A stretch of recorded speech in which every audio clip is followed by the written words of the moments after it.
నమస్తే cine lovers finally John 12 వచ్చేసింది. సంక్రాంతి అసలు సిసలైన పండుగ మొదలైంది. మెగాస్టార్ చిరంజీవి మనశంకర వరప్రసాద్ గారితో థియేటర్లోకి దిగారు. ప్రభాస్ రాజాసాబ్ మేము మిక్సెట్ టాక్ తెచ్చుకోవడం, విజయ్ జననాయకన్ పోస్ట్ పోన్ అవ్వడం. సో ఇప్పుడు అందరి కళ్ళు బాస్ మీద ఉన్నాయి. డైరెక్టర్ అనిల్ రావుపూడి ప్రామిస్ చేసినట్టు వింటేజ్ చిరుని తెచ్చాడా, ఆచార్య బోళాశంకర్ లాగా డిసప్పాయింట్ చేశాడా? Let's talk facts, no hype only truth. కథ విషయానికి వస్తే చిరంజీవి గారు ఇందులో వరప్రసాద్ అనే ఒక middle class PT teacher and NIA agent క్యారెక్టర్లో కనిపిస్తారు. Heroine Nayanthara Sasirekha character, India's richest business women అనమాట. వీళ్ళిద్దరూ హస్బెండ్ అండ్ వైఫ్ కానీ విడిపోయి ఉంటారు. హీరో తన పిల్లల్ని అండ్ తన భార్యని మేనేజ్ చేసి ఒక థ్రెట్ నుండి ఎలా కాపాడాడు అనేది స్టోరీ. సింపుల్ గా చెప్పాలంటే F2 టైప్ ఫన్, వాల్టర్ వేరే ఈ టైప్ మాస్ మిక్సెడ్ అనమాట. ఫస్ట్ హైలైట్స్ మాట్లాడుకుందాం. Vintage Chiranjeevi Maccha boss is fully back అని చెప్పాలి. కామెడీ టైమింగ్ అయితే శంకర్ దాదా ఎంబీబీఎస్ రేంజ్ లో ఉంది. చాలా ఇయర్స్ తర్వాత చిరుని ఇంత రిలాక్స్ గా ఫన్ గా చూసాం. వెంకటేష్ కెమియో ఇది సినిమాకి పెద్ద ప్లస్. సెకండ్ హాఫ్ లో వెంకీ మామ ఎంట్రీ థియేటర్లు దద్దరిల్లిపోయింది.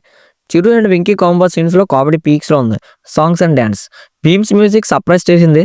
Especially Sasirekha song visuals and Chiru grace fans కి పూనకాలే. First half full fun ride, అసలు బోరే కొట్టదు.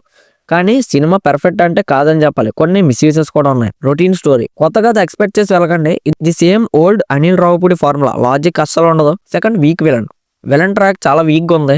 ఏదో పెట్టాలి కాబట్టి పెట్టినట్టు ఉన్నారు అంతే.